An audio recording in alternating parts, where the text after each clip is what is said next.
네, 여러분들 안녕하세요. 시사타파의 심층분석 시작하도록 하겠습니다. 여러분들 요즘 막 밤잠이 안 온다 그런 분들도 많고 불면증에 시달리고 공포스럽고 그냥 말만 들어도 왜 그러면 좀 저같이 느긋하게 보고 있는 사람들도 그런 생각이 없지 않아 듣는데, 그리고 거악 윤석열이 탈옥하는 바람에 사실 사람들이 이러다가는 윤석열이가 헌재 재판에서도 기각돼서 오는 거 아니냐, 이런 불안감을 충분히 느낄 수도 있는 상황은 맞습니다. 근데 여러분들에게 분명하게 말씀드릴 수 있는 것은 지금 나오고 있는 뭐 이렇다더라 저렇다 다 카더라고. 중요한 건 찌라시고, 어떤 헌재는 극비가 지금 극비로 헌재 재판관 평의가 이루어지고 있고, 거기 안에서 어떤 일이 벌어지고 있는지는 그 누구도 모릅니다.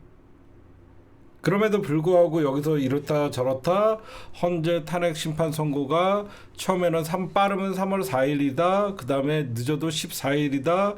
그런데 오늘에서 뭐 노무현 대통령은 3일 전에 헌재에서 예고를 했고 박근혜는 이틀 전에 예고를 했기 때문에 오늘 정도 12일 날 헌재에서 어떤 메시지가 나와야지 14일 날 어떤 선고가 유력하다, 이런 얘기들이 여러분들 계속 들으면서 왜 이렇게 탄핵 선고가 늦어지냐 이거죠. 근데 여러분들, 저는 좀 이런 생각을 해요. 탄핵 선고가 늦어지거나 그런 거는 무슨 근거로 얘기하는지 모르겠어요. 그건 무슨 말이냐면 다 기자들이 추측한 거예요. 그렇죠? 관례상 전례상 노무현 때는 어땠고 박근혜 때는 어땠기 때문에 헌재의 최종 변론이 25일 날 끝났기 때문에 2주 안에 대부분 나온다. 그리고 사건이 윤석열 계엄 내란 친위 쿠데타는 명료하고 간단하기 때문에 더 먼저 나올 것이다. 그거는 기자들이나 민주당 국회의원들이나 아니면 법률가들이 관행을 따져봤을 때 빠르면 4일, 14일이라는 얘기가 나왔지, 헌재가 예정대로 원래 14일 날 선고를 하겠습니다라고 얘기하고 나서 안 나오는 게 아니잖아요. 그쵸? 제가 여러분들에게 주장하고 말씀드리고 싶은 것은, 헌재가 14일 날 헌재에서 선고를 하겠습니다라고 얘기하고 지금 늦어지고 있다라고 하면 상당히 큰 심각한 문제가 있겠다라고 예상을 하지만, 지금 헌재는 그 어떤 얘기나 메시지를 전한 적이 없어요. 전부 다 관행이었는데, 저는 여러분들이나 저도 똑같은 마음이에요. 그냥 간단 명료하게 그냥 탄핵 선고하면 될 텐데 왜 이렇게 늦어지나 라고 우리는 단순하게 생각할 수 있지만, 헌재 재판관들 입장에서는 이거는 정치적인 무게감이나 시대의 역사적으로 남을 만한 결정문이기 때문에, 대한민국 헌정사상 친위 쿠데타가 일어난 것은 87 체제 이후에 처음이잖아요. 그래서 그 전에 노무현 대통령의 어떤 헌재 판결이나 박근혜는 국정농단이었고 노무현 대통령은 선거법 위반이었습니다. 그런 사건에 비교를 하면 안 된다고 생각해요. 제가 보면. 그쵸? 제가 생각할 때는 노무현 대통령의 어떤 선거법 위반에 대한 탄핵 심판, 박근혜 국정농단에 대한 탄핵 심판, 그런 탄핵 심판과 비교되지 않는, 이거는 계엄령이라는 현직 대통령이 그 헌법을 무시하고 헌법을 유린하는 이런 짓거리를 했기 때문에 헌재의 판결이 그 무엇보다도 굉장히 신중함이 있어야 되고, 역사적으로 헌법재판소가 길이길이 남을 판결문이 되기 때문에 우리가 생각하는 것보다는 우리의 생각보다 늦어지는 거지, 헌재의 일정은 우리가 알 수가 없다라는 겁니다. 그쵸? 우리가 원래 헌재가 어떤 식으로 어떤 타임라인을 잡았는지 그건 아무도 몰라요. 근데 우리가 그냥 판결이 25일 날 끝났으니까 2주 안이 기본적으로 2주 안에 어떤 평의를 거쳐서 한다. 그래서 우리가 늦어지는 거라고 생각하지, 저는 지금도 14일 날 우리가 생각하고 있었던 14일 날 선고가 나올 거라는, 아직 저는 그런 생각도 하고 있어요. 지금 그 어느 때보다 대한민국의 이 윤석열 탄핵 반대를 하는 극우 세력들과 이 어떻게 보면 이 일베들과의 합작품으로 그 어느 때보다 헌재를 압박하고 압박하고 협박하고 이런 상황에서 더군다나 정치권 국힘당까지 거기서 합세를 해갖고 삼중고를 지금 겪고 있거든요. 헌재가. 그러다 보니까 문장 하나, 글자 하나도 저들에게 어떤 빌미를 주지 않기 위해서 굉장히 노력을 하고 있다. 저는 그래서 조금 우리가 생각하는 것보다 조금씩 시간이 늦춰지는 거지. 헌재는 어떻게 보면 더 이 결정문을 신중하게 쓰고 있다라고 생각하고 오늘 낮 방송을 못 들으신 분들을 위해서 제가 좀 자세하게 좀 설명을 해드리면 대체로 우리가 14일이라고 생각했던 것은 금요일 날 노무현 대통령 때도 그랬고 박근혜 때도 그랬고 금요일 날 선고를 해야만 토요일 일요일이 어느 정도 좀 진정시킬 수 있는 효과가 있기 때문에 금요일 날 중요한 선고를 한다. 이래서 우리가 금요일을 내다봤죠. 근데 지금 오늘까지 뭐 사람들이 그러니까 사실 내일까지 지켜봐도 되고 당일날 왜 그러냐면 미리 예고를 했다가는 여기저기서 지방이나 여기저기서 지금 교회를 중심으로 일부 기독교 교회를 중심으로 관광버스가 광주까지 내려가서 사실상 난장판을 벌이는 걸 여러분들이 보셨잖아요. 그래서 당일날 오전에 몇 시에 오늘 윤석열 탄핵 선고를 한다라고 예고를 하면 걔네들이 뭐 집중해서 며칠 날 버스로 올라오거나 그런 불상사를 막을 수 있잖아요. 그렇죠? 저는 그래서 당일 선고할 가능성도 상당수가 있다라고 생각합니다. 그래서 오전에 예고하고 당일날 그 선고하는 그러면 기독교나 이런 데서 긴급 어떤 호출이 돼 갖고 버스가 모이고 그러지 못할 거 아니에요? 그래서 저는 이번 주 금요일도 아직까지는 여러분들이 생각하는 것 같이 아예 망쳤다 이렇게 생각은 하지 않습니다. 헌재 입장에서는 판결에 의해서 굉장히 국가가 더 혼란스럽고 폭동이 일어나거나 유혈 사태가 발생하면 굉장히 부담스러운 게 있기 때문에 당일날 그 예고를 하고 바로 그 오후에 결정을 할 수도 있다라는 얘기들이 좀 설득력도 있어요.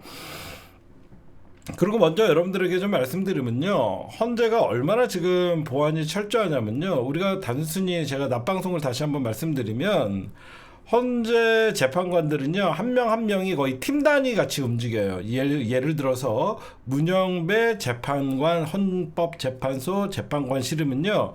보좌관, 비서, 거기에 뭐 연구관까지 다 있습니다. 그 팀 같이. 그래서 헌법재판소 안에는 재판관 9명만 있는 게 아니라 헌법재판연구원이라는 거 있습니다. 그분들도 다 판사 출신 거의 법조인들이에요.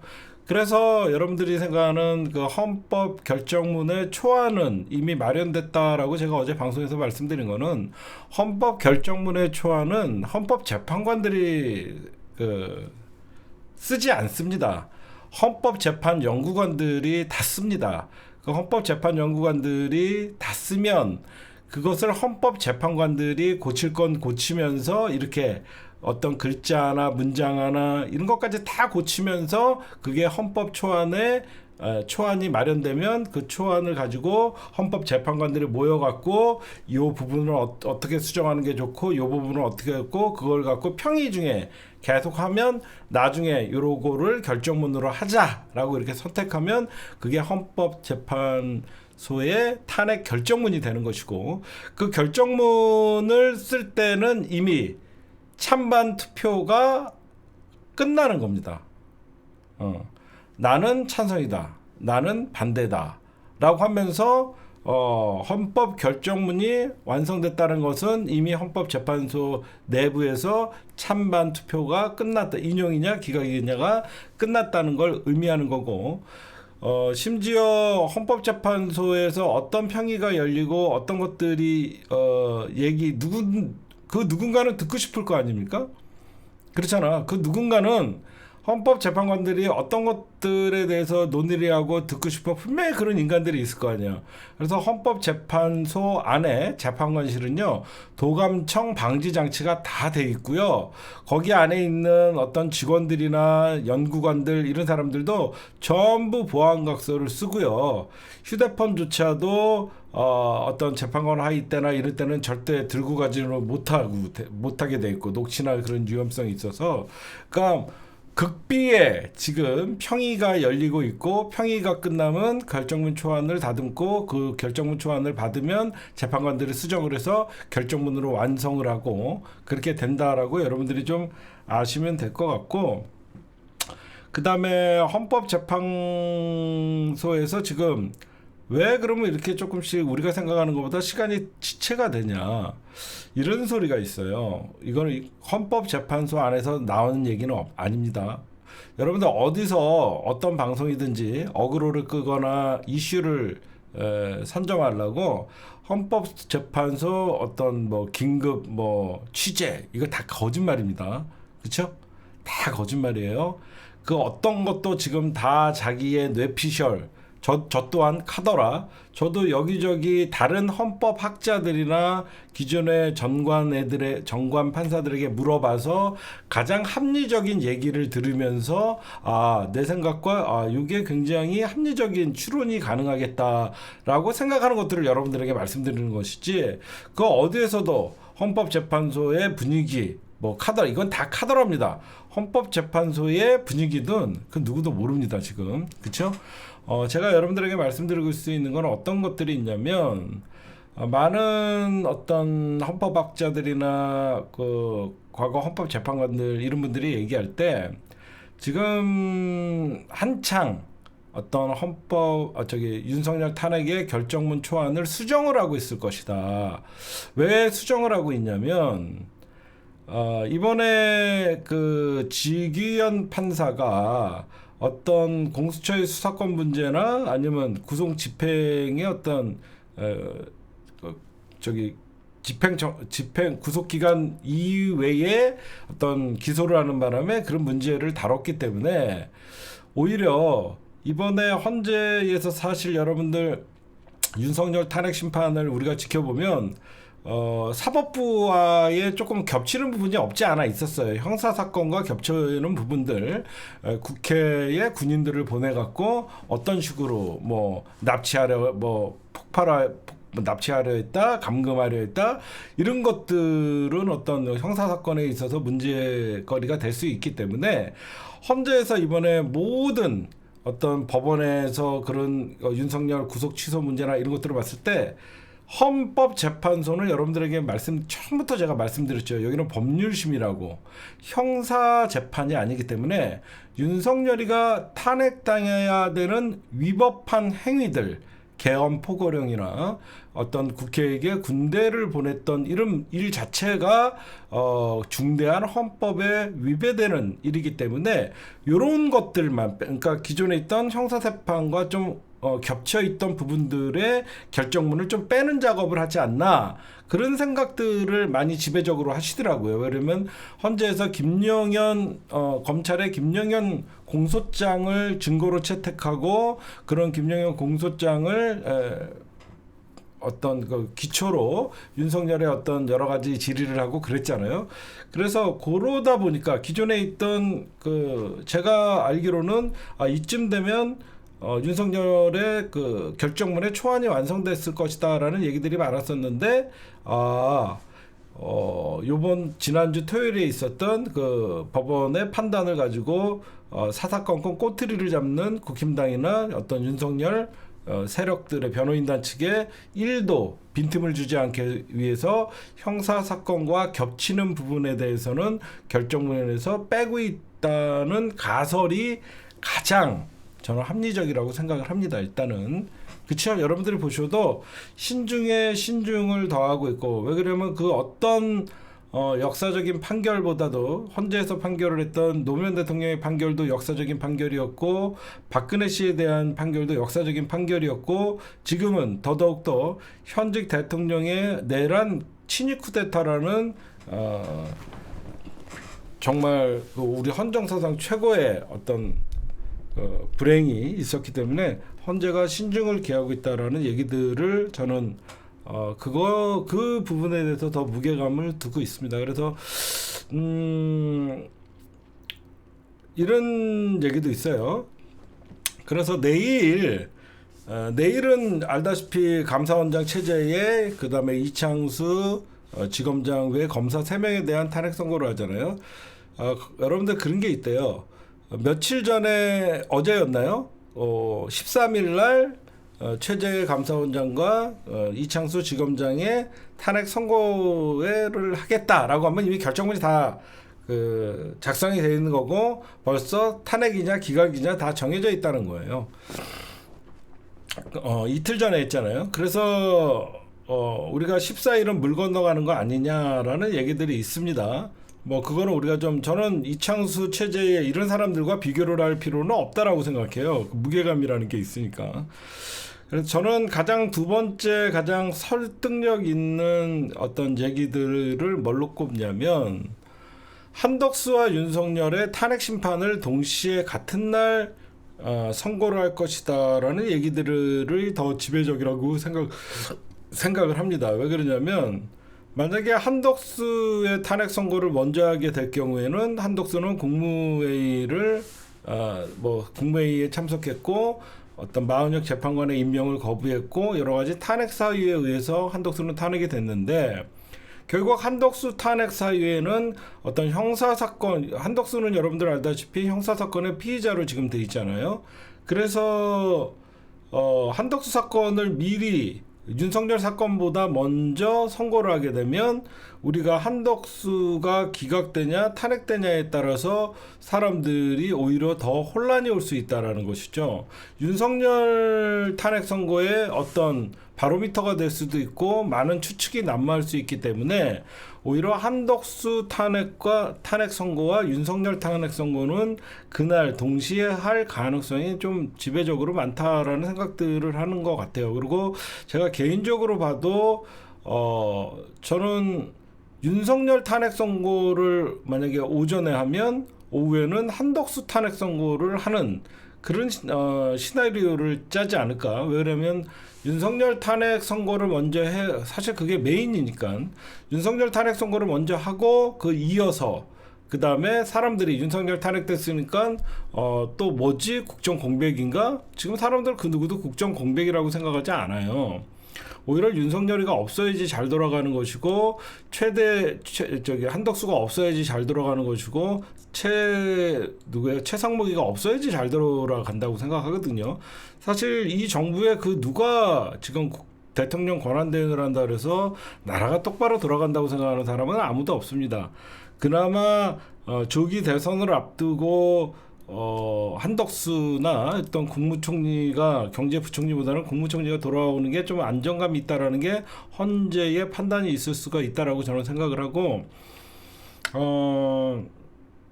밤잠 안 오시는 분들에게는 이런 말씀을 좀 드리고 싶어요.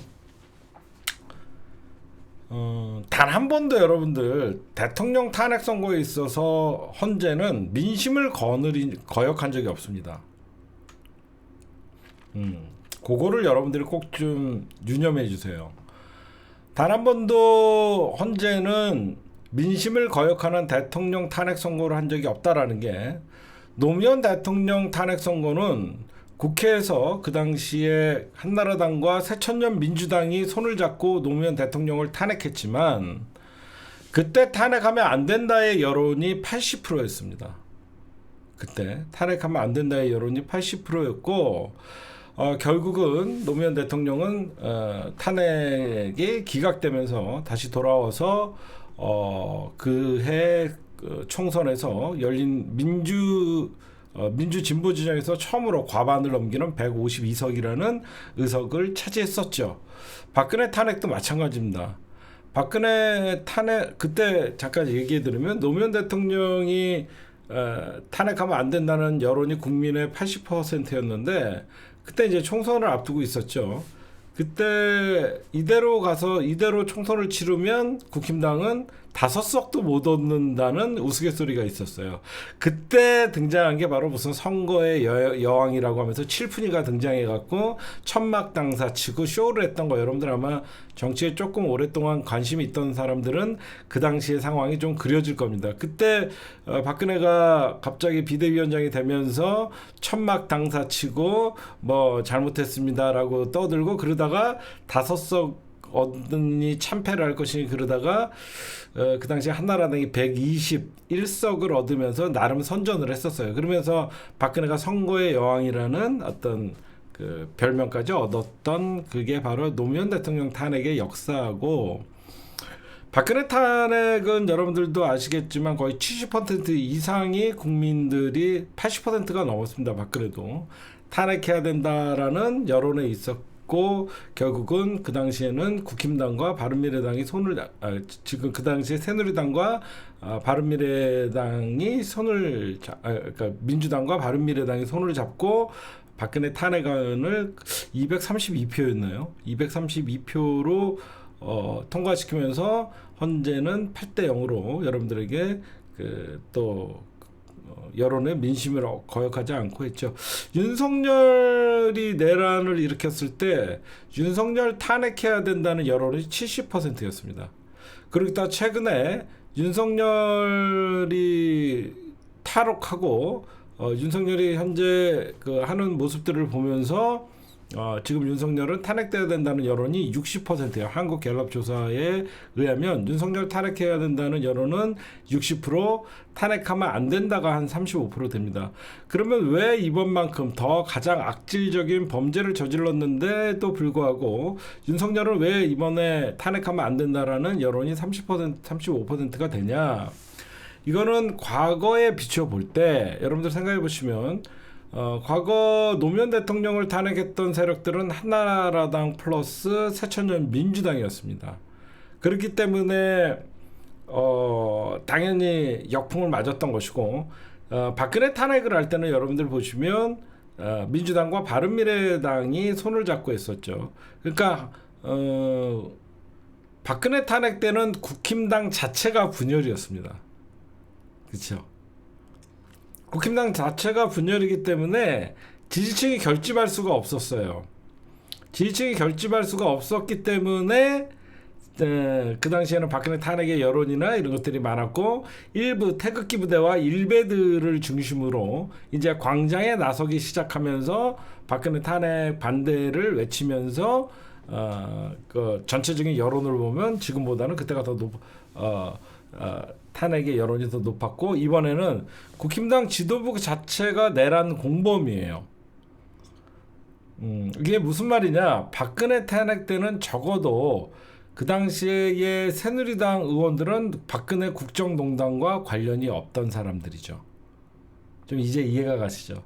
박근혜 탄핵은 순순히 최순실 그리고 박근혜 십상시 문고리 3인방이 만들어낸 국정농단의 사건이었기 때문에 당과는 무관한 일이었었어요. 그래서 얼마든지 박근혜와 선긋기를 하면서 각자 도생의 길을 갔지만, 지금은 윤석열과 함께 이번 내란 친일 쿠데타를 일으켰을 때는 국힘당이 자유로울 수가 없는 것이죠.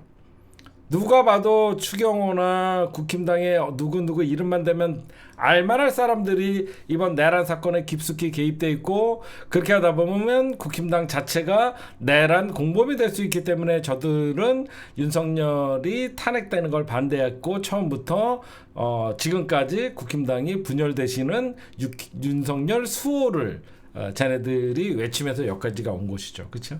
그러니까 지금 탄핵 상황이 많이 달라요. 왜 더 중죄를 지었는데 왜 윤석열 탄핵 여론이 예전보다 박근혜 때보다 더 낮을까? 그건 낮은 게 아니라 자네들이 동원할 수 있는 최대치의 지지율이 겹쳐봐야 30%라는 거예요. 그렇죠? 제가 여러분들에게 단언컨대 말씀드릴 수 있는 것은, 지금의 윤석열 탄핵 반대 여론이 대선 지지율로 나올 것입니다. 이거는 희망 고문이 아니에요. 제 말이 틀리나 봐요. 왜 그러냐? 중도층에서 윤석열 탄핵을 해야 된다가 70%가 넘어가요. 일반 진영이 갈렸을 때는 6대 4, 60대 35 정도가 나오지만 중도층에서 윤석열 탄핵해야 된다는 70%가 넘습니다. 그래서 이번 정말 막상 뚜껑을 열어보고 윤석열 탄핵 이후에 조기 대선이 일어날 경우에는 지금 나오고 있는 30%가 국힘당 후보의 대선 지지율이라고 저는 말씀드릴 수 있어요. 그래서 여러분들에게 지금 헌재가 여러분들에게 좀 쉽게 얘기하면 2번부터 좀 말씀드리면요. 헌재가 지금 두려워하는 게 광장에 서부지법을 때려부시고 폭동을 일으킨다고 예고한 이런 사람들이 무서울까요? 아닙니다. 대한민국의 민주주의는 피로 일궈낸 민주주의예요. 그 피로 일궈낸 민주주의 현장을 지켜봤던 사람들도 법관들이고 그의 동기들이 죽어간 사람들도 있을 테고요. 그렇죠? 광장의 정광훈 세력들과 일베 세력들이 손을 잡고 난리를 쳐봐야 폭동밖에 안 됩니다. 한 줌도 되지 않는, 하룻밤이면 진압되고 하룻밤이면 구속해서 철장으로 갈 수밖에 없는 그런 한 줌밖에 안 되는 어떤 폭동 수준의 그 정도밖에 불과합니다. 헌재가 진짜 두려워하거나 만약에 헌재도 여러분들 이거는 헌재의 재판은 정치 재판이거든요. 헌재가 만약에 윤석열을 다시 살려놓고 국정에 대통령직에 복귀시켰을 때 헌재는 어떤 생각을 할 것 같아요? 여러분들 헌재는 정치 재판이라고 얘기했고 헌재는 대한민국 헌법의 최종 결정기구입니다. 이 혼란을 막을 사람들은 헌재 재판관밖에 없어요. 그럼 헌법 재판관들은 헌법을 수호하고 대한민국을 지키는 사명감이 있는 것이죠. 그래서 국회에서 추천을 했던 대통령이 추천을 했던 대법원장이 추천을 했던 헌법, 그러니까 입법부, 사법부, 행정부에서 추천한 각각 전부 출신은 다르지만 추천인들은 다르지만 왜 노무현 대통령이나 박근혜나 늘 전원일치의 판결을 내냐, 그렇죠? 너무 이거는 중체대한 일이기 때문에 이 탄핵 선고가 갈릴 경우에는 오히려 헌재가 국론 분열을 야기시킬 수 있다라는 비판을 받을 수 있기 때문이에요. 그렇지? 그럼 여러분들에게 말씀드릴게요. 저 서부지법 윤석열 구속됐다라고 하면서 서부지법 정도를 때려 부시는 인간들, 하룻밤에 잘못으로 평생을 10년 이상 감옥에 썩어야 되는 인간들, 윤석열이 살아 돌아왔다라고 생각하면 헌재는 무슨 생각을, 만약에 헌재에서 윤석열을 기각시킨다, 저는 이런 생각조차를 하지 않지만 여러분들을 위해서 한번 가정을 해드릴게요. 이런 가정도 안 합니다. 저는 윤석열이가 대통령직에 복귀하면 윤석열이 대통령직을 제대로 수행할 수 있습니까? 지금 헌재가 그런 것도 생각합니다. 윤석열을 우리가 지금 헌재에서 각하시킨다고 해서 윤석열이 대통령직에 복귀한다 그래서 윤석열이 대통령직을 제대로 수행할 수 있다라고 생각하는 사람은 아무도 없어요. 아무도 없습니다. 헌재도 그걸 다 알죠. 헌재가 진짜 두려워하는 건 뭐냐면 윤석열 탄핵 심판이 각하되는 순간 전국에서 밀란이 일어납니다. 그렇죠? 전국에서 밀란이 일어나요. 저 일베들과 일부 극우 기독교인들은요, 해봐야 폭동이지만 민주준영이 들고 일어나면 밀란이 일어나요. 이거는 국정 운영이 아니라 국정 마비가 아니라 이거는 밀란이 일어날 수밖에 없는 거라서 진짜 촛불 민심이 지금 많이 자제하고 우리는 저들과 다르다라고 하면서 광장에서 촛불을 들지만 이제는 윤석열 같은 거악이 다시 대한민국의 권력자가 되는 순간은 그때 진짜로 국민 저항권이 발동을 해서 범법자들을 국민들이 체포한다라고 하면 그때는 누가 말릴 것입니까? 이런 사회적 혼란이 더 일어날 거는 헌재가 더 잘 알고, 저런 윤석열 탄핵 이후에 조기 대선은 너무너무 당연시 받아들이는 사회적 통념이 있는 것이고 사회적 분위기가 있는 것이죠. 그렇죠? 지금 여러분들 생각해 보세요. 일반 사람들이나 저런 극우 개신교 극우들을 일배들 아닌 이상 일반 사람들 국힘당 지지자들조차 윤석열은 탄핵될 것이다라고 믿어 의심치 않아요. 윤석열 지지자가 아니라 국힘당을 지지하지만 윤석열은 잘못했다, 계엄도 잘못했다라고 하면서 윤석열은 탄핵되는 게 맞다라고 하는 사람들이 많기 때문에 윤석열 탄핵 찬성의 60%가 넘는 것이거든요. 그럼 여러분들이 보시면 헌재는 저렇게 밖에서 몇몇 모여갖고 떠드는 정광훈이나 태극기 부대를 의식하겠습니까? 앞으로 펼쳐질 대한민국의 미래에 대해서 고민하겠습니까?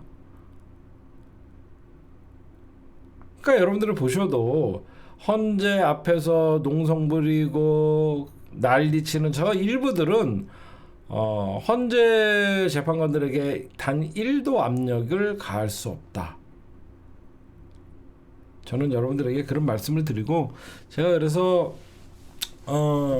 그다음 만약에 14일 저는 당일 선고도 가능하다고 생각하고, 만약에 당일 선고가 안 되면 어떤 분들은 17일 날 선고가 있을 수도 있고, 또는 한 주 밀려서 그 주에 금요일 날 일주일 밀려서 금요일 날 선고가 일어날 수 있다라고 생각하는데, 여러분들 너무 늦어진다고 초조해하지 마세요. 헌재는 단 한 번도 며칠 날 선고한다라고 예고를 한 다음에 그 날짜가 미뤄지는 게 아니라, 헌재는 지금 그 어떤 얘기도 하지 않았어요.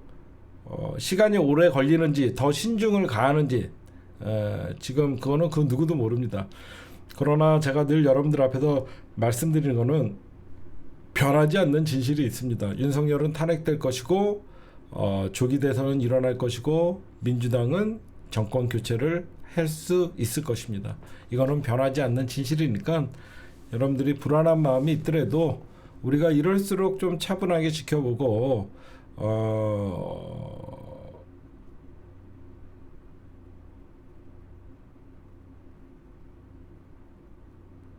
늘 민주주의가 위기가 올 때는 우리가 사계절을 살잖아요. 이 되게 추운 겨울이 언제 지나가나 싶다가도 어느새 봄이 오죠.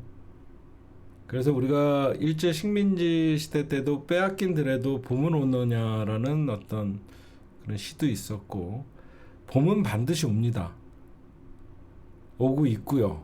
우리 앞에까지 봄이 왔어요. 그러니까 여러분들에게 제가 희망 고문을 하는 게 아니라, 저는 힘들면 힘들다, 이상하게 돌아가면 이상하게 돌아간다, 우리가 생각하는 것보다 상황이 녹록치 않다, 저는 이렇게 똑 부러지게 저는 얘기하는 사람입니다. 알죠? 저는 여러분들에게 희망 고문할 바에는 여러분들 상황이 심각합니다, 모이셔야 됩니다, 우리가 지금 가만히 있으면 안 된다라고 하면서 광장에 뛰어나갈 사람이에요. 근데 제가 이렇게 여러분들에게 이 변하지 않는 진리라고 하면서 계속 말씀드리는 것은, 절대 헌재는 민심을 거역하는 판결을 하지 않습니다. 지금의 민심은 윤석열 탄핵은 당연한 거고, 오히려 탄핵되지 않는 게 이상한 사회적 분위기니까 여러분들도 헌재 재판관들 믿고 조만간 좀 간절하게 우리가 바라고는 있죠. 간절하게 바라고는 있는데 우리는 점점점 간절해지지만 저쪽은 점점점 조급해지는 거예요. 저는 탄핵 선고 날 저쪽 애들 표정을 보고 싶습니다.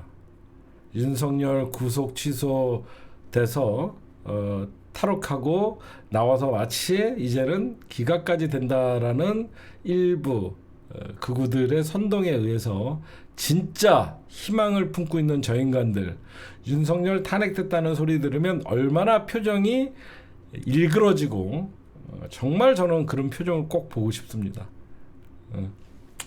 너무 걱정하지 마셔라, 그런 말씀 좀 드립니다. 제가 원래 주제에 없던 얘기를 좀 길게 했나요? 30분 이상. 아까 낮에 헌재 재판이 왜 늦어지냐라는 분들의 자꾸 말이 있길래, 헌재는 늦어지는 게 아니라 헌재는 단 한 번도 며칠 날 선고한다라고 얘기한 적도 없고, 기자들이 예측한 것이고 정치권에서 예측한 사안이기 때문에 정상적으로 헌재는 어떻게 보면 탄핵 심리를 하고 있고 더욱더 신중을 가하고 있기 때문에 그 어디에서도 헌재에서 의견이 충돌하고 있다, 이런 거 다 가짜 뉴스입니다. 그 누구도 모릅니다. 그러니까 여러분들이 그렇게 아시면 될 것 같습니다. 네, 그 다음에 여러분들 중요한 뉴스들 이렇게 하나씩 하면서 빨리 지나가겠습니다. 시간이 너무 지체했어요. 그 다음에 김상욱, 국힘당의 김상욱, 그나마 제정신 지금 박힌 사람이죠. 윤석열 탄핵 계엄 해제해야 된다, 윤석열 탄핵해야 된다. 근데 이런 애들 여러분들 제가 누누이 강조하지만 이런 사람들 응원하지 마십시오. 제대로 정신 박힌 인간들은 절대 국힘당에서 정치를 시작하지 않습니다. 제 상식으로는. 김상욱 의원이 이런 얘기를 해요. 윤석열 탄핵 기각되면 죽을 때까지 단식 투쟁한다라고 얘기를 하는데 나쁜 놈입니다. 이거 기각 안 될 거 뻔히 알면서, 그쵸?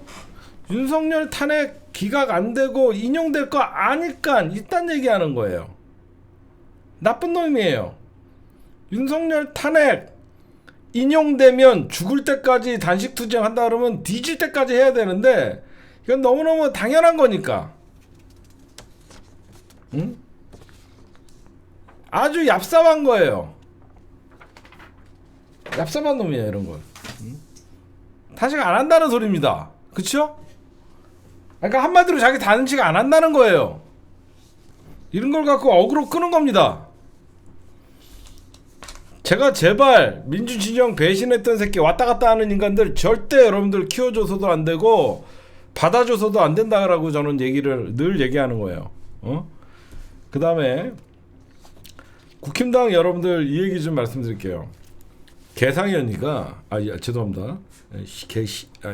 미안해요. 윤상현이가 대통령을 지키기 위해서, 윤석열을 지키기 위해서 의원직을 총사퇴하재. 대통령을 지키기 위해서 국힘당 의원들 총사퇴하재. 바보입니다, 이거. 총사퇴하면 우리는 박수를 쳐주면 돼요. 이거 완전 유신시대 전두환 사위인 건 아시죠? 윤상현이가 전두환이 사위였잖아. 그리고 이혼은 했지만. 이거 예전에나 국회의원 총사퇴하면 뭐 국회가 마비되고 뭐 이지랄 떨었죠? 해! 그럼 어떻게 돼? 재보궐. 우리는 재보궐 하면 돼요. 제발 총사퇴하면 민주당은 그래 땅땅땅 해주면 돼요. 응? 주둥이로만 총사퇴한다고 하죠? 이런 새끼들 죽어도 사퇴 안 합니다. 응? 이런 새끼들 죽어도 사퇴 안 해요. 윤상현이는 사퇴할 수 있어요. 어차피 대구시장 나갈 놈이니까. 왜 이렇게 박근혜를 누나로 부르는 남자가 윤석열을 빨아댈까요? 대구시장 나가려는 거예요. 홍준표 대선 나올 거 뻔히 아니까. 대구시장 노리는 거예요. 예? 이미 인천 미추홀에서는 가망 없잖아요. 이번 내란 사태 때. 그래서 대구시장으로 지금 가는 거예요. 제발 의원직 총사퇴해라. 지금 현재 87체제의 헌법에 의하면 국회의원들은 자기가 사퇴하고 싶다라고 사퇴 못합니다. 국회에서 표결로 사퇴 처리를 해줘야 돼요. 국회에서 사퇴 처리를 해줘야 돼요. 그래서 이거는 지가 사퇴를 한다라고 하면 민주당이 그래 해라. 응해주면 돼요. 이런 말 같지도 않은 소리. 듣고 그 다음에 이것 좀 얘기를 할까요?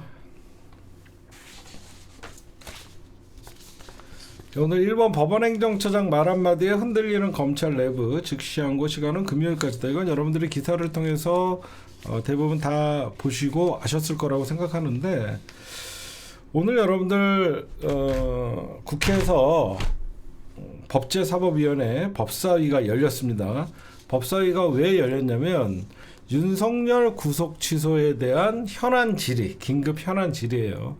그럼 법사위원장이 민주당의 법사위 의원들이 오늘 누구죠? 나 요즘 왜 이렇게 머리에 지금 검찰총장 누구 심우정 심의정이나 이런 애들을 출석하라 그랬는데 심의정이는 출석하지를 않았습니다.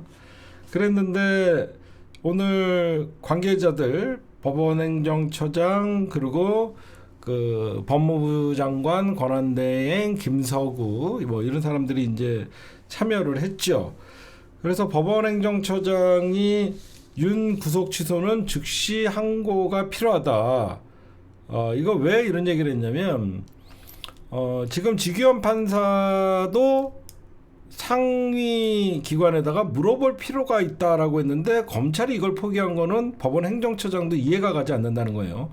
여러분들은 법원 행정처장이라고 얘기하면 그냥 법원에서 어떤 사무를 보는 사람이라고 하는데 대법관이에요. 알겠죠? 대법관 중에 한 명이 법원 행정처장을 하는 겁니다. 그래서 천대엽 법원 행정처장은 대법관이에요. 대법관. 그러니까 대법관이 즉시 항고가 필요하다라고 넘버 2의 대법관이에요. 대법관. 그래서 여러분들에게 이 말 때문에 이제 술렁거린 거예요.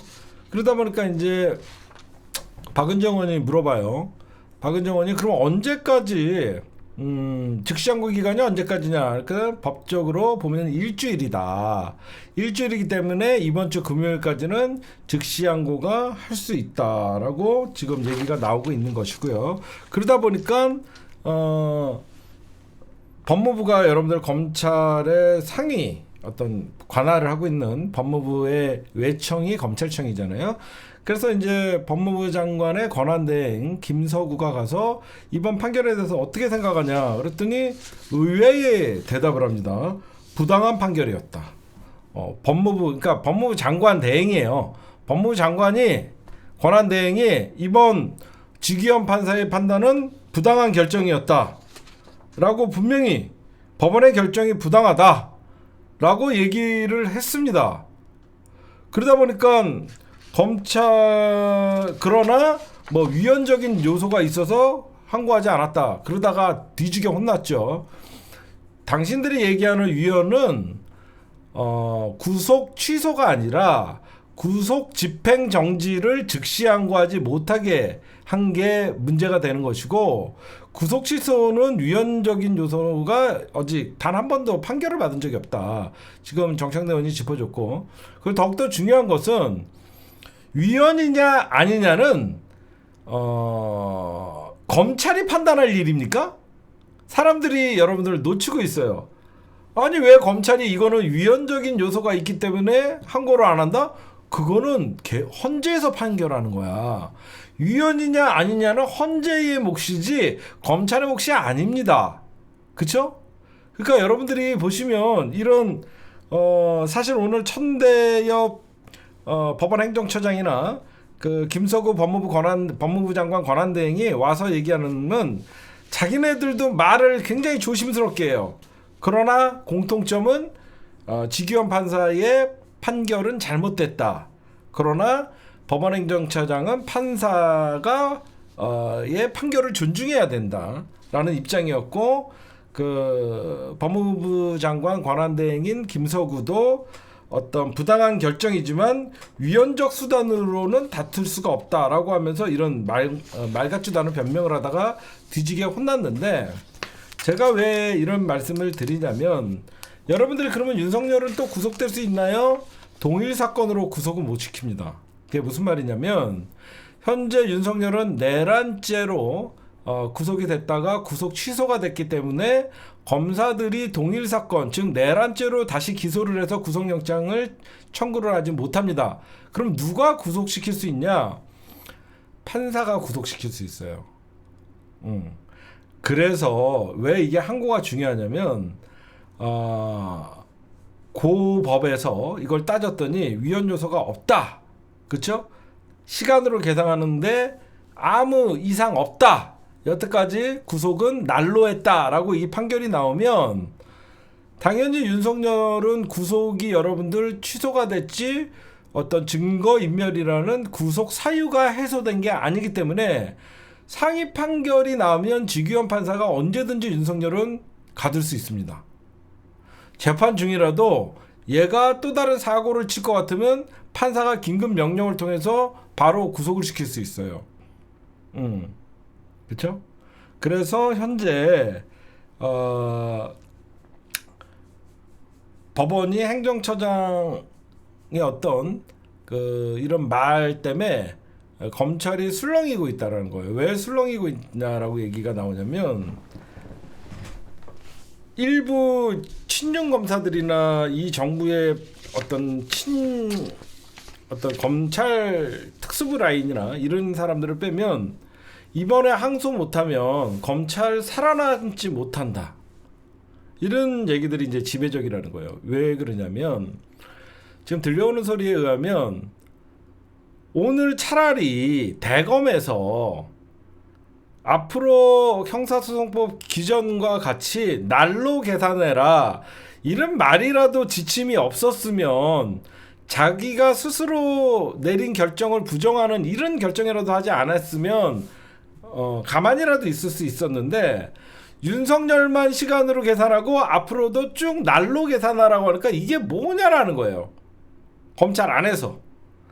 그 다음에 그러다 보니까 오늘 법원행정처장 한마디에 대검에서 즉시항고냐 아니냐를 지금 검토를 하고 있다라고 얘기들이 나오고 있고 일선 검사들은 자기네들이 봐도 이번에 되게 부끄럽다라고 얘기 이문정 검사나 이런 분만 얘기하는 게 아니라 여기저기서 검찰들 내부에서도 생전에 윤석열 정부 들어서고 나서 검찰 내부 통신망인 이프로스에서 글이 올라오지 않았는데 요즘 글이 올라오면서 왜 항고하지 않냐 이거는 우리 자가 모순이고 여태까지 71년간 형사소송법을 지켜왔던 검사들은 뭐가 되냐라는 집단 좀 반발의 기미가 있다라고 합니다. 이번 주 금요일까지는 즉시항고를 할 수 있다라는 시간들이 남아 있고 제가 어저께도 얘기했지만 고검의 특수본에서 그쵸? 특수본에서 아무나 한 명 용기 있는 검사만 있어도 그 특수본 검사가 그냥 즉시항고장 내면 돼요. 그러면 당장 다시 구속 취소가 물러지고 윤석열이 구속되는 일은 아닙니다.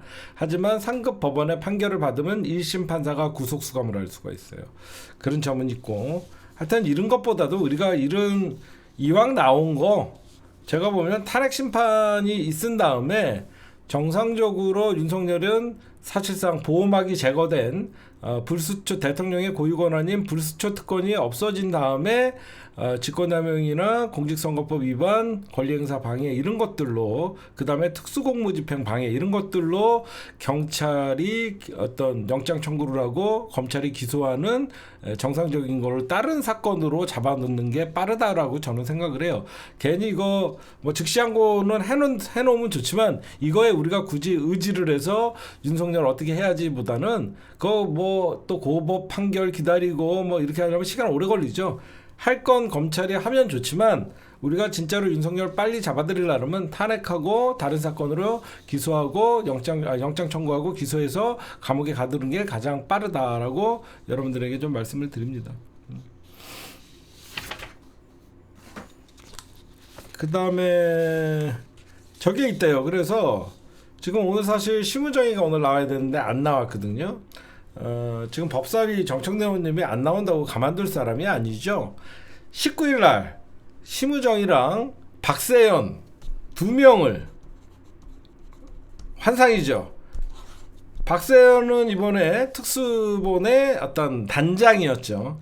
고검의 박세연 특수본 단장과 심우정을 이번에 법사위에 출석해라. 그래서 19일 날 아마 윤석열 탄핵 이후에 얘네 둘이가 나올 때 어떤 변화가 있을까 우리가 참 궁금합니다. 그치?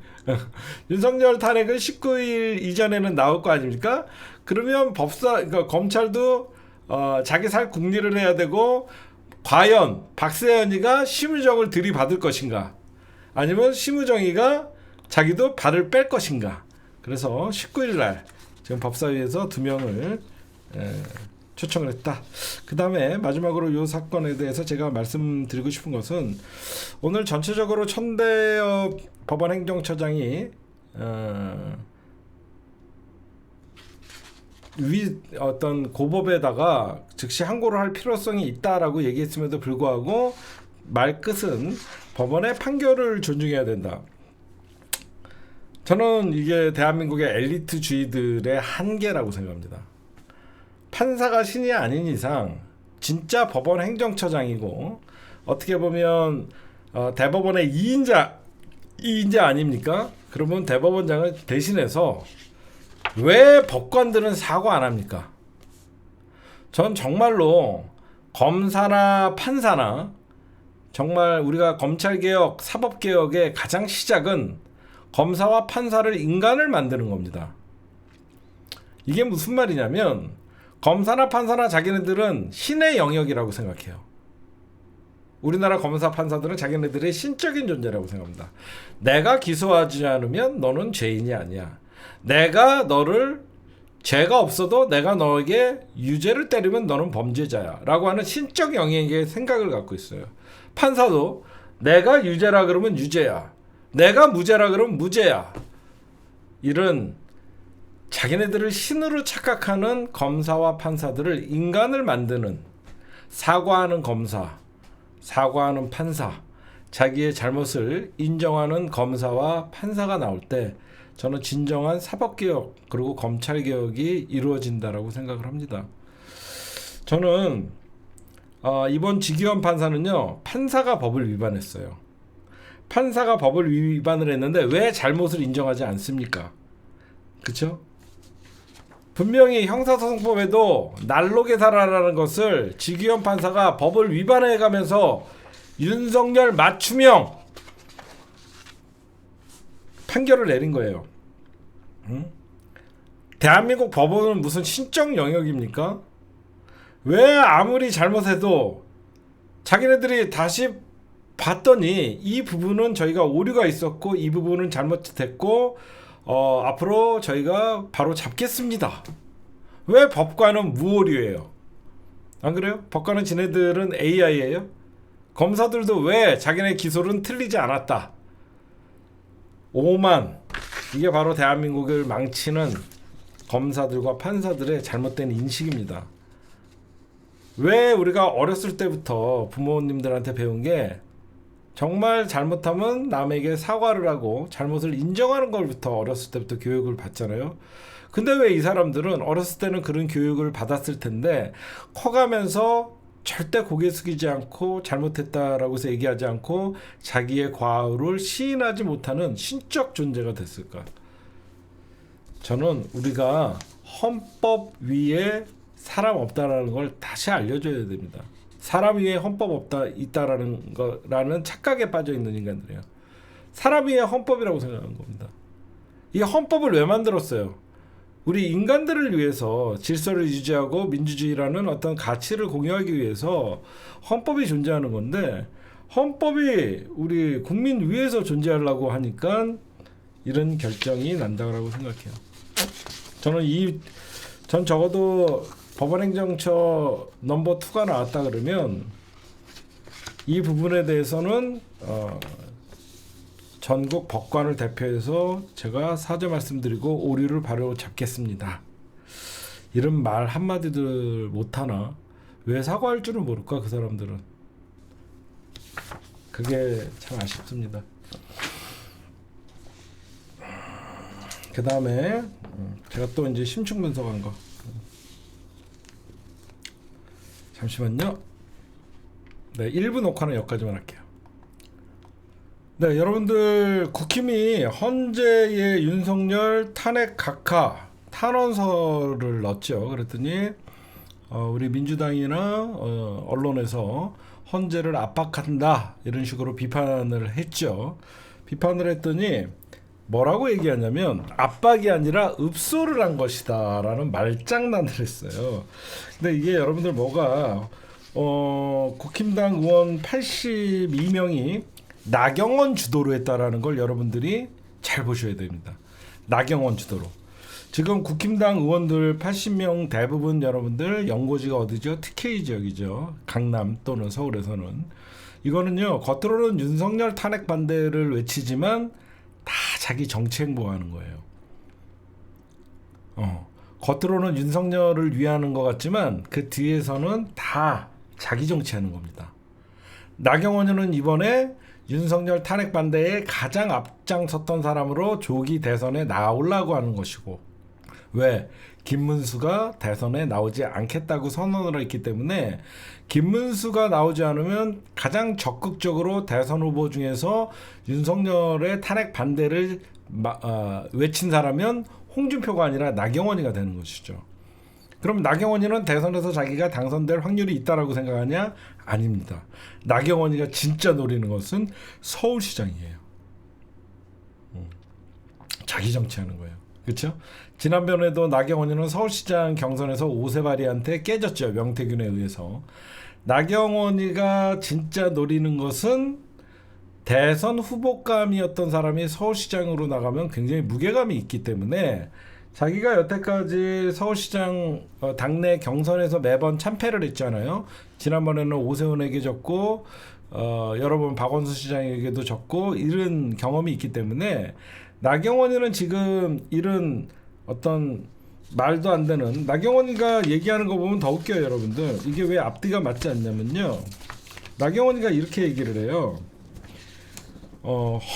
설령 계엄이 헌법 또는 법률 위반에 해당한다 하더라도 끝짝 게임 끝이지. 지 판사 출신이잖아.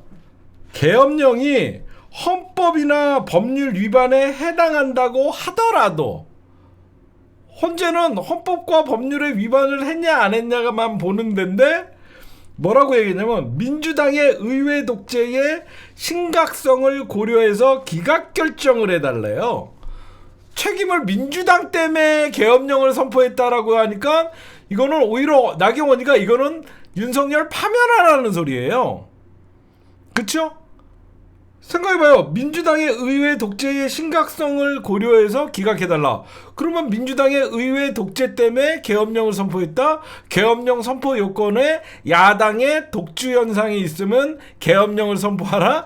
말도 안 되는 소리잖아. 그렇죠? 그래서 제가 보면 기각을 결정해 줄 거를 청구한다. 이거는 어쩌고 좀 개변을 하면서 중대한 헌법과 법률을 위반했다는 것은 지도 부정을 못합니다.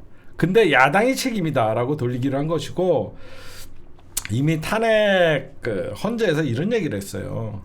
탄핵 심판 초기에 자꾸 형사 사건과 엮어서 가려는 윤석열 변호인단의 움직임이 있으니까 헌재 재판은 형사 재판과 다르다. 계엄이 위헌이냐 위법성만 따지겠다라고 이미 얘기했습니다. 여러분들 다 들으셨잖아요. 그렇죠?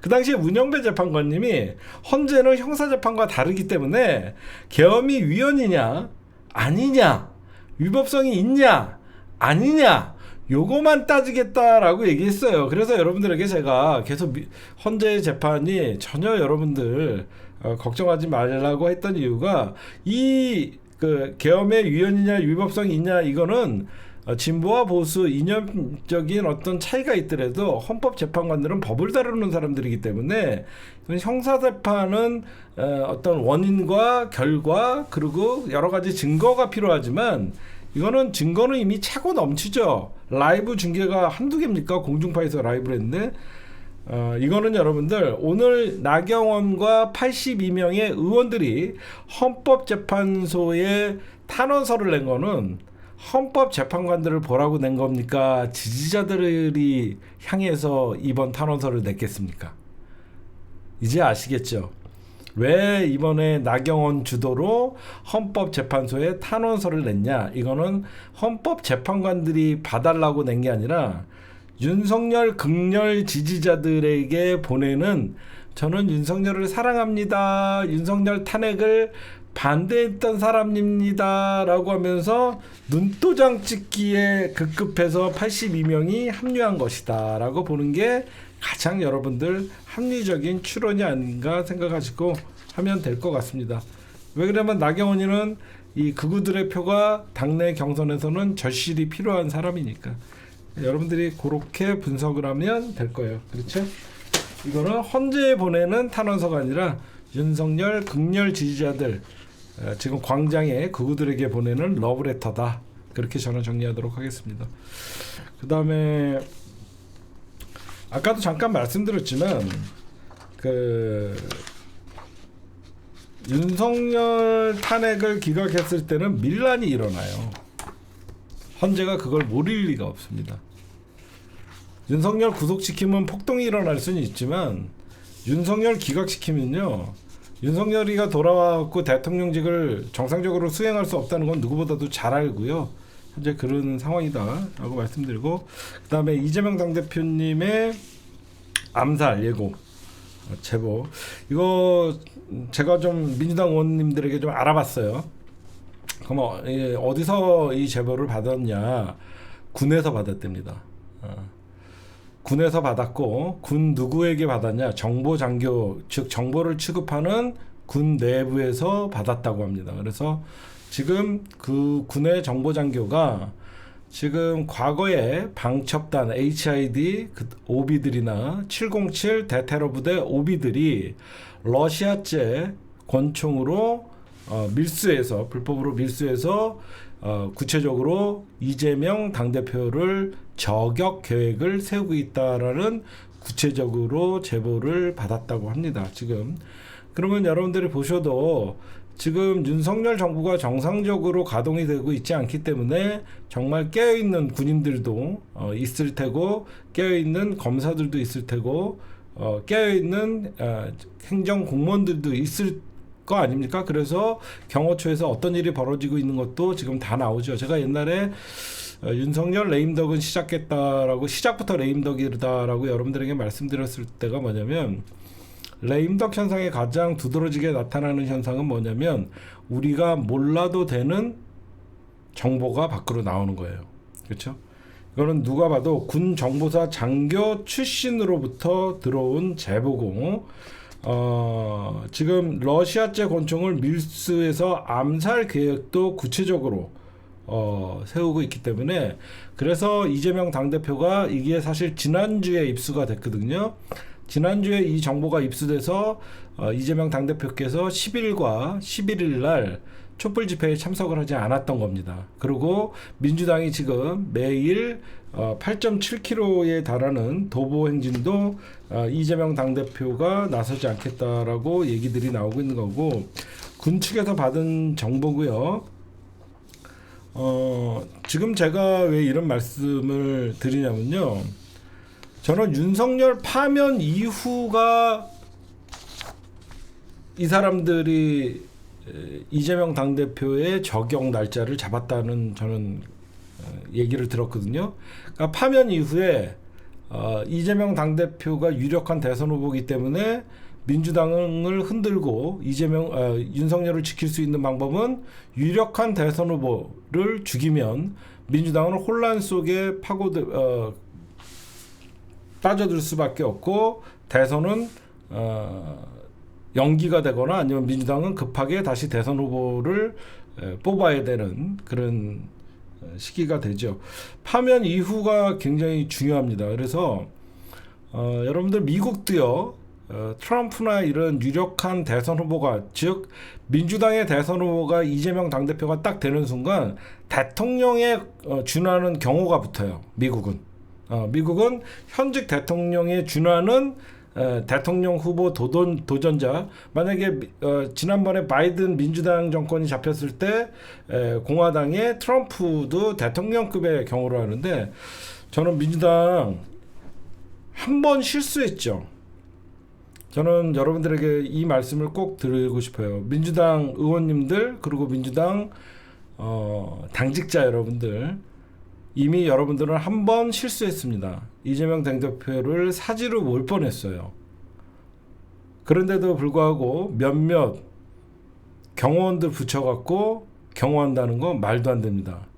저들은 총까지 준비하고 있어요. 총을 준비하고 있다는 것은 근접 경호 이외에 멀리 떨어져서 그냥 총 한 방이면 가는 거예요. 그렇죠? 지금 이재명은 단순한 윤석열의 대항마가 아니고 어떻게 보면 민주 진영의 기둥이고 뿌리입니다. 지금 이재명 당대표가 쓰러지면 가장 좋아할 인간들은 내란 동조 세력들과 내란 계엄령 주요 공범들이에요. 그들은 이재명을 죽이고 싶어 합니다. 죽여야만 자기가 사니까. 이럴 때는 제가 하나 팁을 좀 드릴게요. 민주당은 국방부를 조지십시오. 국방부를 조져서 이번 노상원 수첩에 있었던 오비의 명단을 반드시 확보해야 됩니다. 그들이 제자리로 돌아갔나? 그 명단이 누구인가? 이 사람들 긴급 체포해야 됩니다. 지금 제가 박선원 의원님께 저번에도 여쭤봤지만 이들은 아직 복귀하지 않았답니다. 그렇죠? 이들은 아직 복귀하지 않고 있어요. 저는 이 모든 작업을 김건희가 한다고 생각합니다. 이런 어마무시한 일을 꾸밀 인간은 김건희예요. 김건희가 죽거든요. 그렇죠? 김건희가 정권 바뀌면 제일 먼저 특검 받고 구속되고 잡혀갈 인간은 김건희예요. 노상원과 김건희가 몰랐을까요? 비화폰에 노상원이가 왜 비화폰을 지급받았겠습니까? 여러분들 보세요. 사람들이 놓치고 있는 게 있습니다. 저는 김건희의 전화번호를 알고 있었어요. 김건희가 갑자기 윤석열과 휴대폰을 바꿨다라고 하면서 김건희의 전화번호가 제 텔레그램에서 없어집니다. 그게 9월달인가 10월달인가 그래요. 그때 이미 김건희는 비화폰을 쓰기 시작했던 겁니다. 그쵸? 김건희는 그때부터 비화폰을 쓰기 시작한 거예요. 그럼 비화폰으로 누구랑 통화했겠습니까? 그 비화폰에는 노상원 뿐만 아니라 지금 체포 명단만 봐도 저렇게 디테일하게 김어준 총수나 이런 사람들의 이름을 적을 사람들은 김건희예요. 응? 저는 김건희라고 봐요. 김건희는 이재명 당대표를 죽여야만 자기가 산다는 걸 알고 있어요. 그래서 지금 빨리 민주당은 이재명 당대표의 경호도 시급하지만 이 노상원 뿐만 아니라 지금 그래서 저는요, 검찰이 전부 노상원 뿐만 아니라 군인 출신들을 전부 구속시켜 놨잖아요. 오히려 걔네들을 보호하고 있는 겁니다. 저는 그렇게 생각해요. 지금 와서 보니까 윤석열 탈옥시킨 게 검찰인데 검찰은 군인들을 구속시킨 게 아니라 이 내란 사건의 희생양으로 삼고 그들이 어떠한 얘기를 할 줄 모르니까 바로 검찰이 수거를 해간 거예요. 그러니까 더 이상 얘기가 안 나와요. 그쵸? 곽종근 사령관이나 이진우 수방사령관, 김용현, 누구죠? 문상호, 이런 애들, 노상원, 이런 애들이 전부 검찰에 있으니까, 그 어떤 정보도 새 나오지가 않아요. 그래 놓고 대통령실이나 경호처나 그 누구도 잡아가지 못하게 하고 있어요. 대통령 수준의 경호를 해야 됩니다. 2중, 3중, 4중 외곽 경호도 해야 돼요. 이재명 다치면 모든 걸 잃는 거예요. 민주진영. 안일하게 생각하면 안 돼요.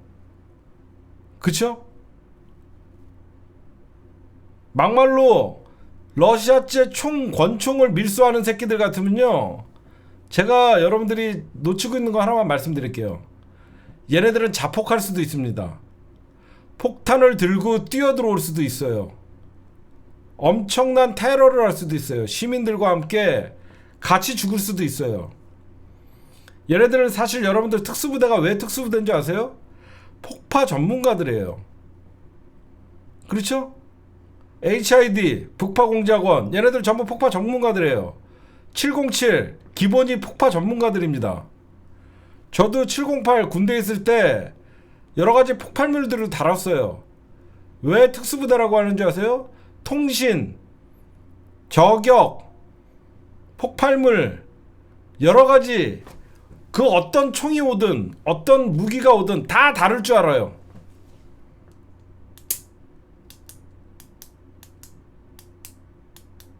우리는 역사적으로 대선 때 대선 후보들, 이승만 정부에서도 여러 대선 후보들이 죽어 나간 게 있습니다. 오늘 무서운 거예요. 원래 테러는 무서운 겁니다. 우리가 생각지도 못한 일들을 그 누구는 꾸미고 있어요. 저는 그게 김건희라고 생각해요. 여러분들이 입장 바꿔놓고 생각해보세요. 김건희가 살 수 있는 길은 뭐예요? 첫째, 해외 도피. 둘째, 정적 죽이기. 이 두 개 아니면 김건희가 살 수 있는 길은 없어요. 제가 오늘 여러분들 저희 시사타파 뉴스 여러분들 인터넷 언론사 여기 들어가 보시면 오늘 제가 2시 방송에서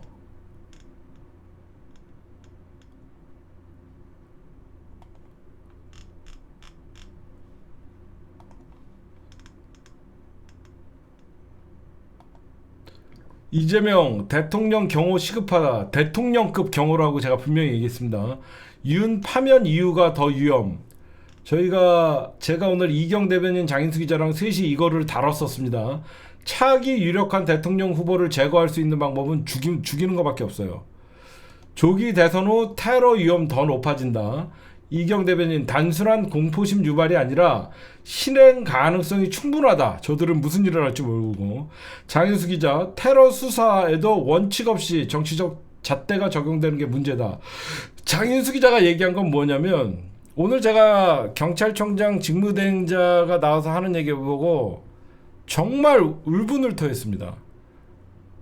이런 민주당 의원들이 이재명 당대표의 테러 제보를 받았다, 암살 계획을 받았다라고 얘기하니까 경찰청장이라는 대직무대행이라는 인간이 이런 얘기를 합니다.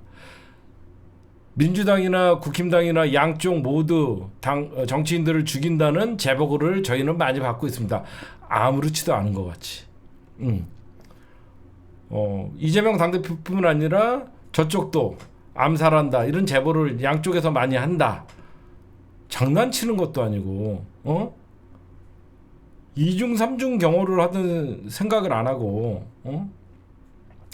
저는 여러분들 이재명 당대표 차량도 반드시 여러분들 방탄차로 저는 바꿔야 된다고 생각하고 지금 이재명 당대표 차 어떤 차를 타고 다니는지 저는 못 알아보게 해야 된다고 생각합니다. 경호의 첫 번째 원칙이 속이는 거거든요. 지금 누가 봐도 이재명 당대표 차량 번호는 다 알아요. 무슨 말씀인지 아시겠죠? 이재명 당대표님 차량 번호 다 알아요. 카니발 저거 이재명 차 다 압니다. 이재명 당대표는 혼자 움직이면 안 되고 최소한 앞뒤에 한 대가 있고 여러분들 심지어 덤프트럭이 그냥 죽이려고 덮치면 죽어요. 적어도 이재명 당대표는 앞뒤에 컨보이 차 한 대, 뒤에 후미의 차량이 한 대 있고 한 대 중간에 한 대가 있고 차량도 카니발로 너무 노출이 됐기 때문에 더 튼튼한 지금 대통령 캐딜락 있죠? 캐딜락 에스칼레이드 같은 방탄차를 여러분들 꼭 다녀야 돼요. 그게 대통령급 경호거든요. 그리고 선두 차량 후미 차량이 똑같은 구성으로 차가 다녀야 돼요. 그래서 이재명 당대표가 앞에 중간에 탔는지 뒤에 중간에 탔는지 모를 정도로. 그리고 웬만하면 저는 방탄복도 좀 착용하셨으면 좋겠고 방탄조끼나 이런 것도 좀 착용하셨으면 좋겠고 아니 여러분들 이게 장난이 아니에요. 저들은 무슨 짓을 할지 몰라요. 여태까지 얼마나 많은 우리 민주 독립 운동가들부터 얼마나 많은 사람들이 암살당했습니까? 김구 선생님도 암살당했고 우리가 역사적으로 우리 장준화 선생님도 암살당했고 저 인간들은 항상 정적주기를 암살로 하거든요. 그렇죠? 저는 어떻게 해서든지 저는 차량을 노릴 것 같아요. 근접하지 못하면 차량을 노릴 가능성이 많아요. 그렇죠? 그래서 제가 차량도 번호가 이미 노출됐기 때문에 저도 이재명 당대표님의 차량 번호를 알거든요. 저는 알아요. 저도 아는데 저들은 당연히 저 차는 이재명이 타고 있을 것이다. 걷다가 대고 여러분들 난사해버리고 내리는 거 분명히 그 차량만 졸졸 따라다닐 텐데 저는 그리고 저는 윤석열 탄핵 딱 되는 순간 이재명 당대표는 집에서 거주하시면 안 돼요. 그쵸? 이재명 당대표님은 절대 집에서 출퇴근하시면 안 됩니다. 따로 안전하게 비밀스러운 안가로 이동을 하셔갖고 밤에도 경호를 받으셔야 돼요. 그쵸? 지금 가장 위험한 게 출퇴근 시간일 수 있거든요. 이재명 당대표님 그 일반 아파트 사세요. 일반 아파트 사시는데 마음만 먹으면 여러분들 택배기사로 위장해갖고 들어올 수도 있고, 저는 무조건 이재명 당대표는 대통령급 경호를 해야 된다고. 진짜 경호 받아야 될 사람은 이재명 당대표인데 저런 내란 수개가 경호를 받는 자체가 저는 어이가 없습니다.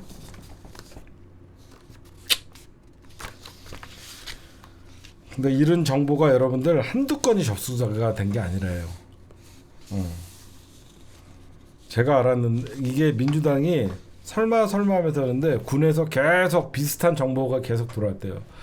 오비가 움직였다. 오비들의 지금 복귀하지 않는 오비들 움직이고 있다.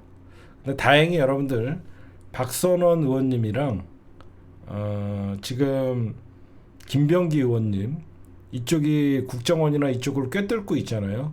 그래서 나름 파악을 잘하고 계시고 지금 가장 박선원 의원님이나 김병기 의원님, 거기에 김병주 대장님 이런 분들이 나름 정보를 많이 캐고 있다. 큰일하고 계시니까 그분들 응원들 많이 해주시고, 하여튼 저는 여러분들 이재명 당대표님 저는 이번에 대선 유세에 전국 안 돌아도 된다고 생각해요. TV 토론이나 이런 것만 나오셔도 된다라고 생각해요. 저들은 어디서 거사를 치를지 모르니까. 그렇지 않아요?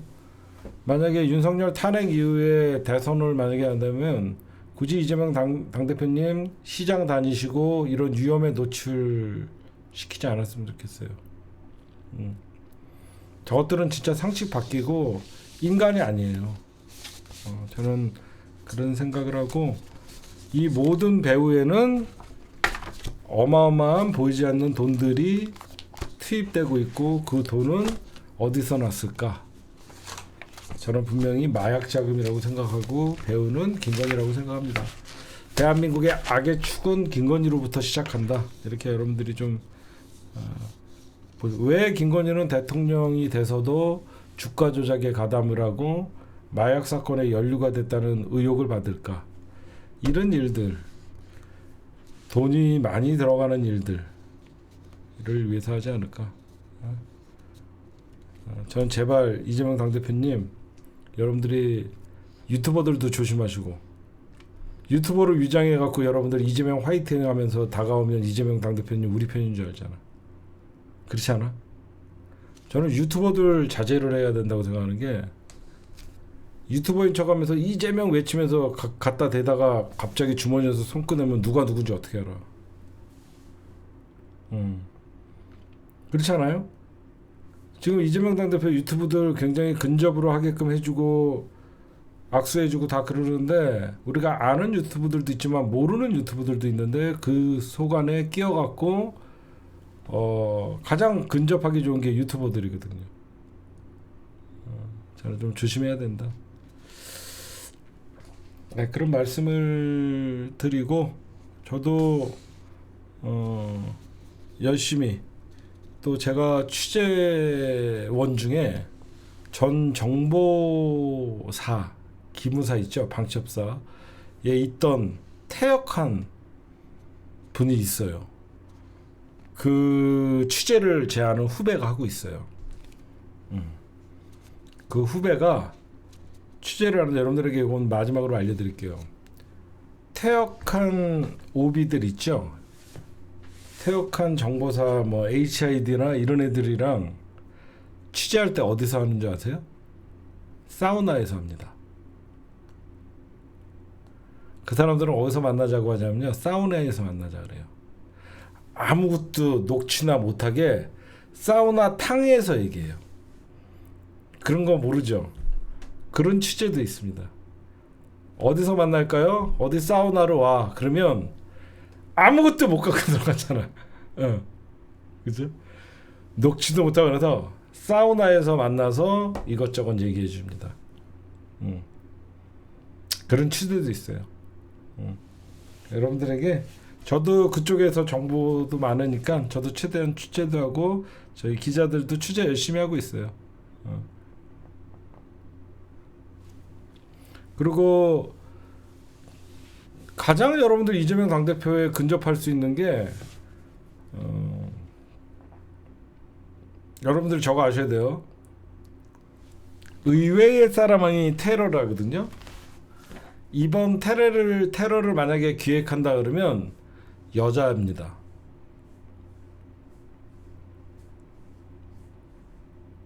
전부 남자들에게는 경계를 하지만 여자 지지자가 다가오면 경계를 안 하는데 늘 저들은 허점을 노려요.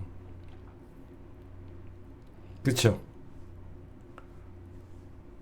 HID에서 여자가 없을까요? 오비들 중에 특전사 이런 출신들 여자가 없을까요? 있죠. 그쵸? 저는 그런 것까지 다 생각해요. 제가 옛날에 문재인 대통령 취재하고 막 그때 따라다니고 이재명 당대표 막 취재하고 따라다니고 그럴 때 저는 카메라를 들고 있어도 주변을 항상 봤어요. 이상한 사람이 있나. 그래서 이재명 당대표님은 윤석열 탄핵 전까지는 절대 움직이시면 안 돼요. 조기 대선이 확정되더라도 상황 봐서 TV 토론이나 안전이 보장되는 그런 데만 다녀야 돼요. 여러분들이 만약에 테러를 할 것 같으면 어떻게 해요? 2중 3중 경호가 강화돼요. 그러면 타겟은 사람들이 생각할 때 남자를 생각합니다. 테러범은 남자다라고 생각을 할 겁니다. 그럼 저들은 예상을 깨는 짓을 잘하죠. 여자가 테러의 임무를 수행할 수도 있고 그런 걸 조심해야 돼요. 저요? 저도 대테러 훈련도 받아보고 다 했으니까.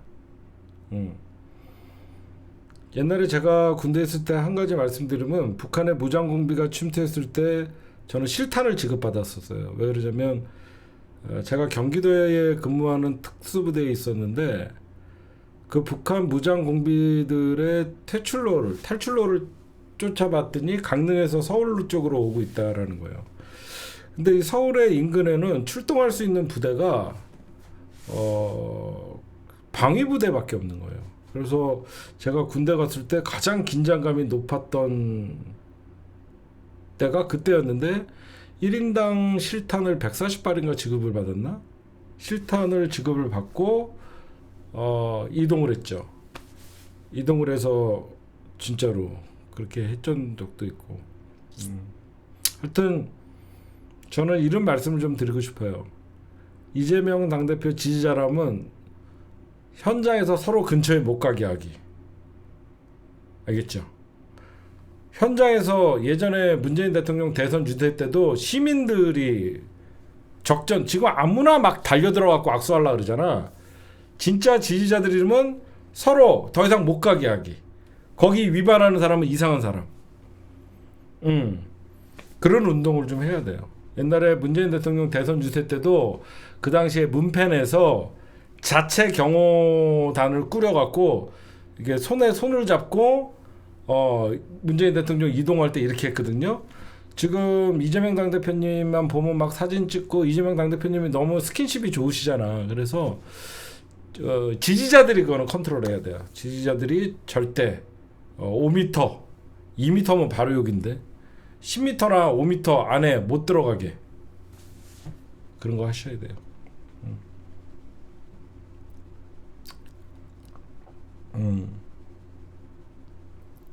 사진 같은 거 못 찍게 하고.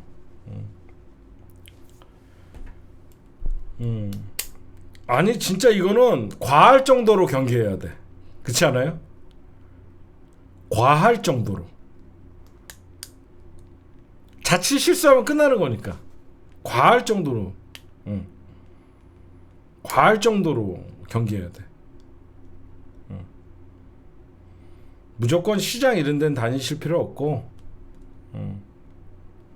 총까지 준비했다는 새끼들이면 말 다 했지. 죽이려고 목표를 정한 건데. 그쵸?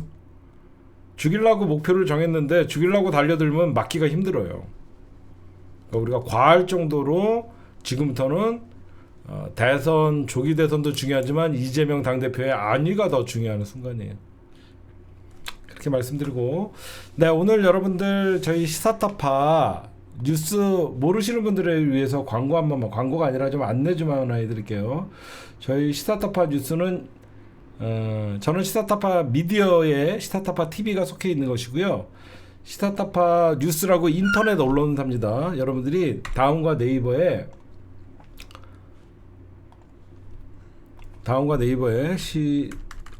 시사타파 뉴스 이렇게 치시면요, 맨 위에 거짓은 힘들다 이렇게 나오고요. 하나도 버릴 게 없는 기사입니다. 걸어서 윤 파면까지 국회 광화문 도보행진들이 민주당이 한시라도 빨리 끌어내려라. 공수처가 내란 주체 오동훈 공수처 모독 말라. 국민의힘 윤 구속한 공수처 집중 공격을 하는데, 오늘 여러분들 오동훈 공수처장이 의미심장한 얘기를 했어요. 심의정 검찰총장을 수사하기 위해서 지금 사건을 배당하고 있다. 우리가 바보라고 생각했던 오동훈이 윤석열이가 끈떨어졌다라고 생각하니까 이번에 국회에 와서도 하나도 안 밀리더라고요. 그 다음에 지금 황사 심각하더라고요. 지금 밖에서 보니까 뿌옇더라고요. 제가 오늘 얘기했던 거, 이거 기사 좀 많이 퍼날라 주세요, 여러분들. 이거 기사 퍼나르기 되게 쉽거든요. 저희 언론사 들어가면 카카오톡으로 기사 보내기라고 있어요. 여러분, 여러분들 이 URI 있죠? 요거만 복사해 갖고 보내면 됩니다. 요 기사 요거 딱 복사해 갖고 컨트롤 C 한 다음에 요로 보내면 돼요.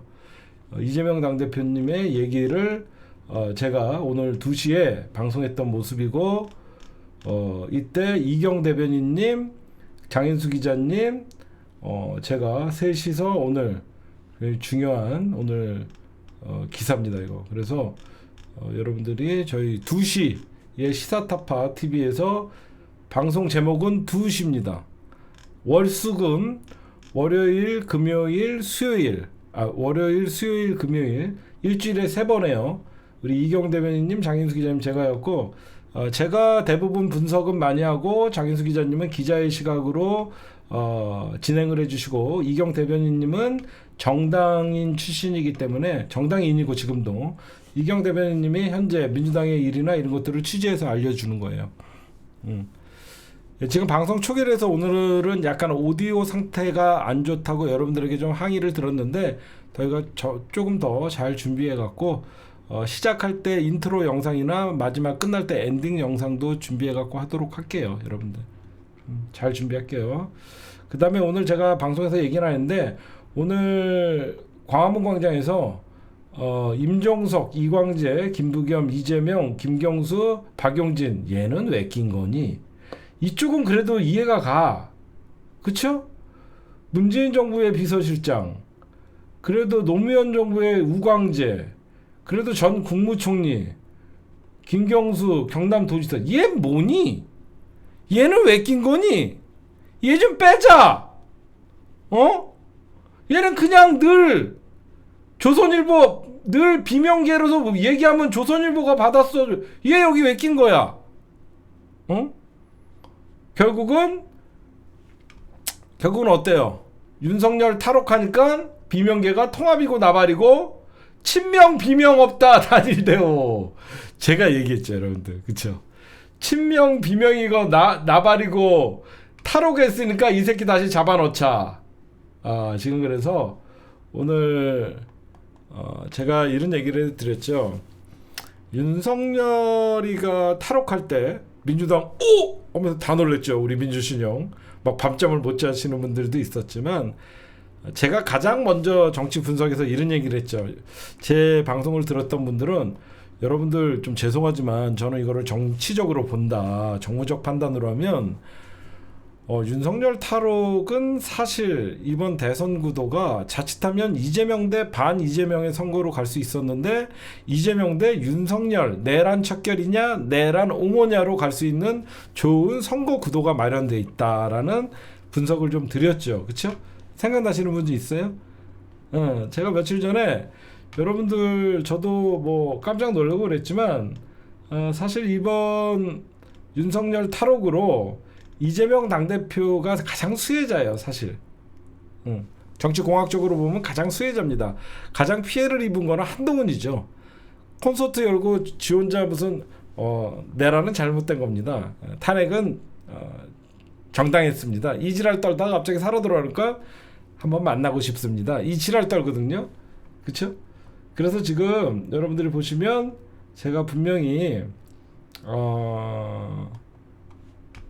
우리 기사를 여러분들이 보시면 오늘 기사에 제 기사가 2개가 실렸는데 윤석열 석방으로 차기 대선은 내란 수계대 내란 종결. 그쵸? 프레임이 되게 좋죠, 여러분들. 그치? 너무 좋지. 내란 수계냐 내란 종결이냐, 윤석열 대 이재명의 리턴 매치가 됐다는 거예요. 이게 가장 중요합니다. 원래는 이재명이냐 반 이재명이냐라고 하면서 이재명 싫은 사람 다 모여가 됐었던 선거 구도가 판이 뒤집힌 겁니다. 윤석열 대 이재명이라는 리턴 매치를 하면 당연히 우리가 이기죠. 제가 오늘 이런 얘기를 했죠. 윤석열 석방으로 차기 대선은 리턴 매치가 됐다. 이재명 승리할 것이다. 라고 제가 유리한 고지인데 그러면서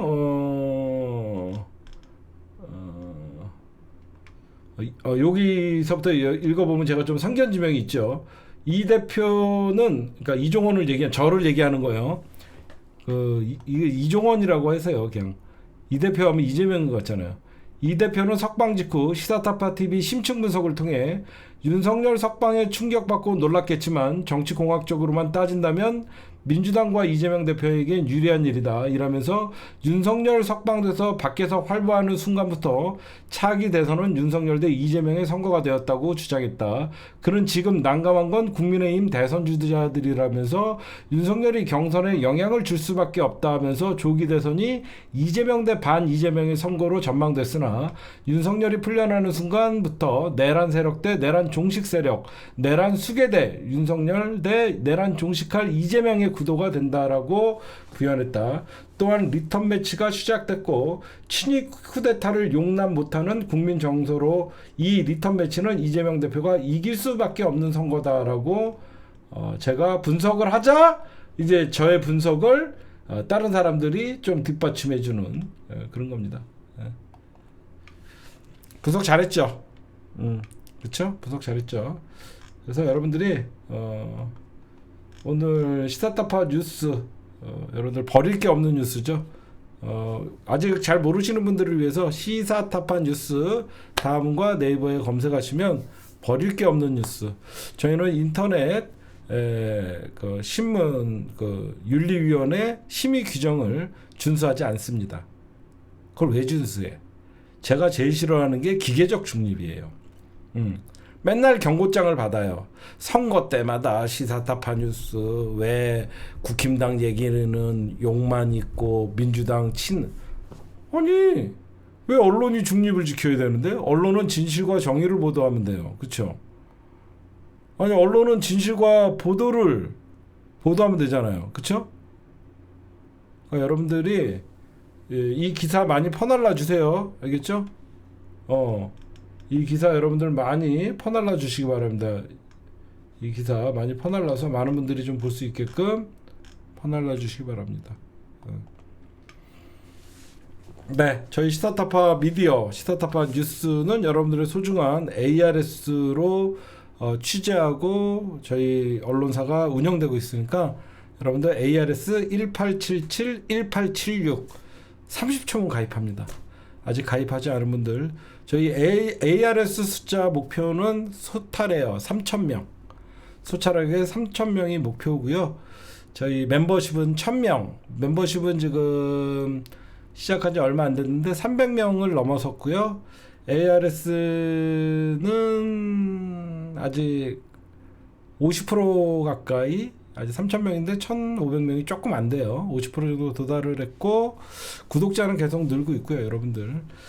그리고 저희가 3월 27일 정도면 윤석열이 이제 탄핵되고 조기 대선의 구도가 바뀌었을 때 저희가 사무실 이전을 하기로 했습니다. 저희가 좀 무리를 해서라도 또 제 마이너스 통장을 제가 좀 써서라도 이번에 이미 이사를 저희가 3월 27일 말일경 저희가 이사를 하기로 했으니까 더 좋은 스튜디오, 더 좋은 환경에서 취재 열심히 하고 방송 열심히 하도록 하겠습니다. 오늘의 심층 분석은 여기까지만 할게요.